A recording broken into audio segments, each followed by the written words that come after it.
নমস্কাৰ স্বাগতম জনাইছোঁ। আজি আমি অকণমান আচলতে দিহানামৰ ওপৰত অকণমান কথা জানিব বিচাৰিছোঁ। আজি কেইজনমান মহান দিহানামৰ শিল্পী তথা বিচাৰক কেইজনমান লগ পাবলৈ আমি সৌভাগ্য হৈছে।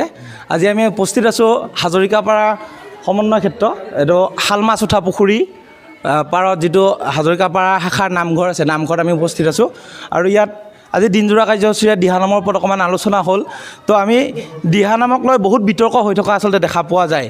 গতিকে আমি দিহানামনো কি হয়, দিহানামৰনো নিয়মাৱলী কি হয়, দিহানামনো আচলতে কেনেকৈ গাব লাগে, গতিকে ইয়াক লৈ নানাজন বিচাৰকৰ নানা মত আমি শুনিবলৈ পাওঁ। গতিকে দিহানামৰ শিল্পীসকল আচলতে বিমূৰত পৰা দেখা যায়। গতিকে এইকাৰণে আমি আজি অকণমান এইসকল শিল্পীৰ পৰা, এইসকল বিচাৰকৰ পৰা আমি অকণমান আজি জানিব বিচাৰিম।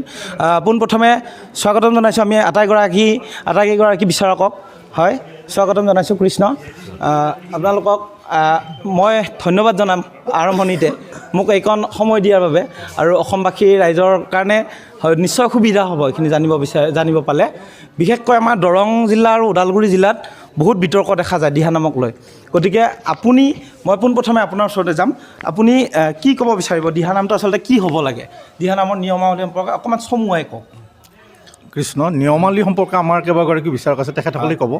আজি যিটো কৰ্মশালাৰ অন্তিম দিনত ইয়াত আলোচনা হ'ল, আলোচনাত আমি গম পালোঁ যে দিহানামে গোটেই অসমত আৰু দৰঙী দিহানাম, উজনি অসমৰ দিহানাম বুলি কথা এটা নাই, সেই সম্পৰ্কতে আলোচনা হৈছে। আৰু এই ক্ষেত্ৰত যথেষ্টখিনি পৰ্যালোচনাৰ কথা আছে। আৰু সেইখিনিৰ কাৰণে আমাৰ উজনি অসমৰ যিসকল দিহানামৰ বিদ্বৎ পণ্ডিত আছে, নামনি অসমৰ যিসকল আলোচক আছে, আটাইকে লগাই ক্ষেত্ৰভিত্তিক এতিয়া আলোচনা কৰাৰ কাৰণে আমাৰ চিন্তন কৰা হৈছে। আৰু এই ক্ষেত্ৰত আমাৰ এখেতসকলে ক'ব। খুব ভাল চিন্তাধাৰা। আচলতে এইটো এনেকুৱা যদি হৈ যায় নিশ্চয়কৈ বহুতখিনি সুবিধা হ'ব, আৰু এই কৃষ্টিটো জীয়াই ৰখাত বহুতখিনি সুবিধা হ'ব নিশ্চয়কৈ। গতিকে আপোনাৰ পৰা অকণমান জানিব বিচাৰিম দিহানাম সম্পৰ্কে। আপোনাক মই বহুত জেগাত বিচাৰকৰ আসন অলংকৃত কৰা দেখা পাইছোঁ। গতিকে আপোনাৰ পৰা অকণমান চমুৱাই জানিব বিচাৰিম। কৃষ্ণ, হয় কৃষ্ণ। দিহানামৰ ক্ষেত্ৰত বিভিন্ন অঞ্চলত বিভিন্ন ধৰণে পৰিৱেশন কৰা দেখা যায়।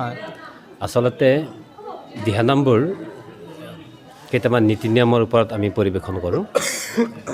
প্ৰথম কথাটো হ'ল কৃষ্ণ সংস্কৃতিৰ ওপৰত পৰিৱেশন কৰিব লাগিব দিহানাম। তাত গুৰু স্মৰণটো বাধ্যতামূলক।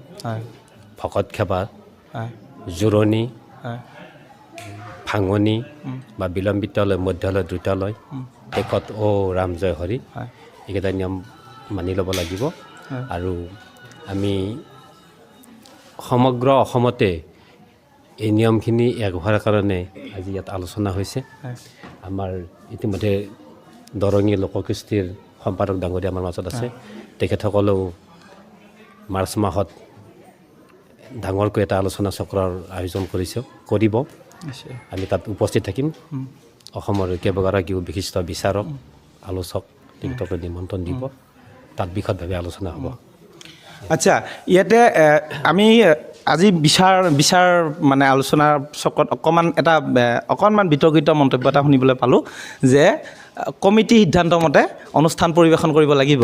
এতিয়া কমিটি ডাঙৰ হ'ব, কমিটি সিদ্ধান্তটো আচলতে শুদ্ধ হ'ব নে আপোনালোকৰ বিচাৰকৰ বিচাৰটোহে বা সিদ্ধান্তটোহে শুদ্ধ হ'ব, সেইটোৰ সম্পৰ্কে অকণমান আপুনি কওক।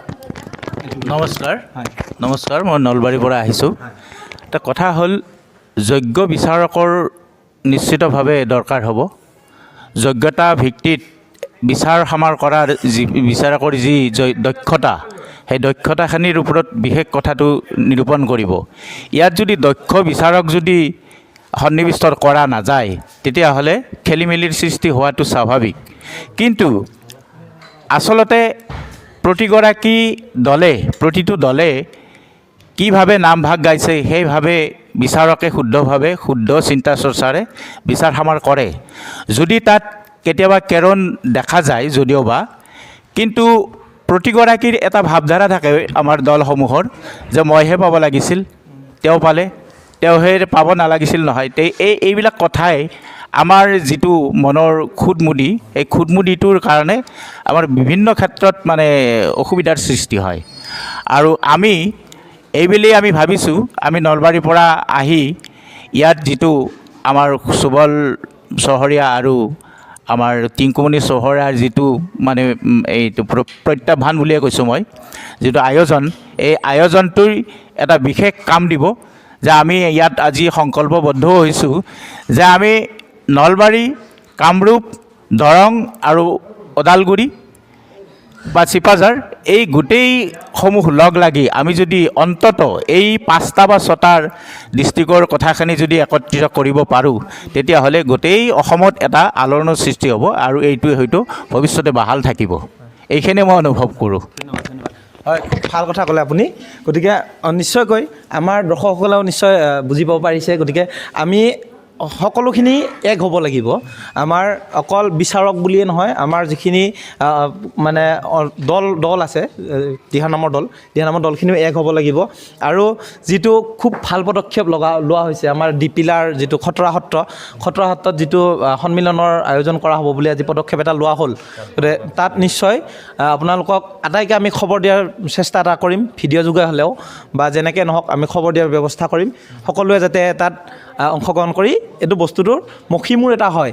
কাৰণ এনেকুৱা হয়, মই নিজেও দিহানামত বহুবাৰ মানে কম্পিটিশ্যনত অংশগ্ৰহণ কৰি এতিয়া এনেকুৱা মন ভাঙি যোৱা হৈছে। তাৰমানে সেইজন বিচাৰক থাকিলে এইটো দলে পাব, তেনেকুৱা এটা মানে মেণ্টেলিটি আহি যোৱা হৈছে। মানে বিচাৰক ভেদে দল মানে চিলেক্টেড হৈ থাকে। গতিকে সেই বস্তুটো যাতে নহয় ভৱিষ্যতলৈ, তাৰো আমি আশা ৰাখিম আপোনালোকৰ পৰা। গতিকে আৰু শেষত নৱকুমাৰ শইকীয়াদেৱ আছে আমাৰ দৰঙী কলাকৃষ্টিৰ, তেখেতৰ পৰা অকণমান জানিব বিচাৰিম আজি অনুষ্ঠানটোনো কেনেকুৱা পালে। মই পিংকু বাইদেউৰ লগত কথা পাতিম বুলি ভাবিছিলোঁ, কিন্তু তেখেত আজি বহুত ব্যস্ত, পিংকু বাইদেউৰ লগত নোৱাৰিলোঁ। গতিকে আপোনালোকক পায়ো ধন্যবাদ দিছোঁ। অকণমান আপুনিও কওক।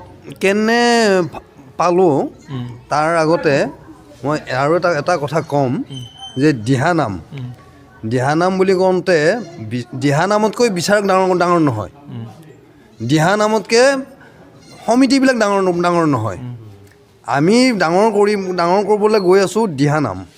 গতিকে দিহানামক যিয়ে চৰ্চা অনুশীলন কৰে তেওঁলোকে শুদ্ধ ৰূপত ইয়াৰ নিৰ্দিষ্ট নীতি নিয়ম আছে। ইতিমধ্যে আমাৰ সন্মানীয় বিচাৰকসকলে কৈছে যে এই ধাৰাত বিলীন হ'ব লাগিব, আৰু তাৰ কাৰণে আমি অলপ আলোচনাৰো প্ৰয়োজন। আজি বহুতে সেইটোৱে কৈছে যে আমি অকণমান আলোচনাৰ জৰিয়তে, সমিল মিলৰ জৰিয়তে আমি প্ৰথমতে 4খন জিলা একগোট হৈ লওঁ। তাৰপিছত লাহে লাহে আকৌ শোণিতপুৰ তেনেকৈ যাম। আমি মাৰ্চৰ ভিতৰত আমাৰ ঐতিহাসিক খটৰা সত্ৰৰ আমি তাতে মিলিত হোৱাৰ এটা ব্যৱস্থা কৰিম এদিন। মানে তাতে আমাৰ মাত্ৰ কেনেকৈ আমি এইটো পৰিৱেশন কৰিম আৰু বিচাৰকসকলনো কেনে হ'ব লাগিব। শেষত বিচাৰক আমাৰ যিখিনি বিচাৰকৰ আসন গ্ৰহণ কৰি থাকে আমাৰ দৰং ওদালগুৰি জিলাত, মই বিশেষকৈ কৈছোঁ, মই বাৰে বাৰে কৈ আছোঁ দৰং আৰু ওদালগুৰি জিলাৰ কথা। মানে এনেকুৱা কিছুমান বিচাৰক দেখা যায় যিসকলে হয়তো দিহানামৰ ওপৰত বহুত জ্ঞানো নাই, কিন্তু বিচাৰকৰ আসন গ্ৰহণ কৰে। সেইসকল বিচাৰকক আপোনালোকে কি মেছেজ দিব বিচাৰিব শেষত? মই আপোনাৰ পৰা জানিব বিচাৰিম। এতিয়া নিশ্চয়কৈ আমি তেনেকুৱা সিদ্ধান্ত নিদিওঁ। আমি সেইকাৰণেই আলোচনাটো কৰিব বিচাৰিছোঁ যে আমি কাকো ক্ষুণ্ণ হোৱা কামটো নকৰোঁ। যিহেতুকে দৰঙত আমাৰ এই চৰ্চাটো এতিয়াহে বাঢ়িছে, আগতে দিহানাম বুলি কথা এটাই নাছিল। এতিয়া নামতিবিলাকো নতুনকৈ ওলাই আহিছে আৰু বিচাৰকসকলো নতুনকৈ ওলাইছে। গতিকে এই খেলি মেলি মাৰিবৰ কাৰণে এই চিন্তনটো লোৱা হৈছে। এই শুভ চিন্তনে নিশ্চয় এটা ভাল বাৰ্তা কঢ়িয়াই আনিব। ঠিক আছে, ধন্যবাদ। আপোনালোক আটাইকে ধন্যবাদ জনাইছোঁ।